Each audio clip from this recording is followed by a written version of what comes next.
Hello, everybody, and welcome back to Thriving with Sarah and Jenny. We are here today to talk about something quite topical. In fact, we are meeting today to talk about meetings.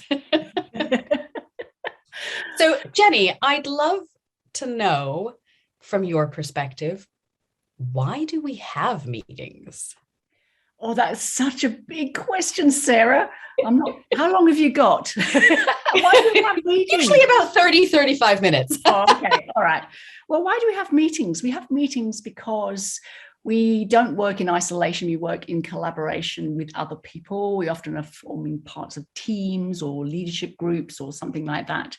And so it's really important that people come together, either face-to-face or virtually, to discuss certain aspects of their work, to make a decision and to move forward in a particular project or something like that. So people come together for a conversation to discuss what is on the agenda, to hopefully come up with an outcome, and then to move forward from that.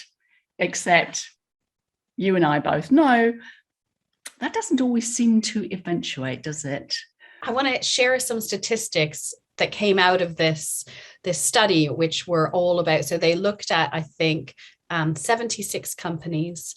And so that all the companies have more than 1,000 employees, so big companies. And they found that when you reduced your meetings, and this is where it's critical, by 20%, 40%, and 60%, okay, you had higher autonomy, higher communication, better cooperation, better engagement, lower micromanaging, higher productivity, higher satisfaction, and lower stress.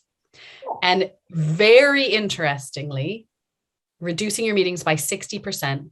So basically having 3 meeting-free days in a week had the best outcomes on all of those.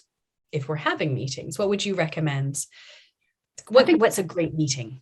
A great meeting? Ooh, what is a great meeting? I think a great meeting is a meeting that has an obvious purpose.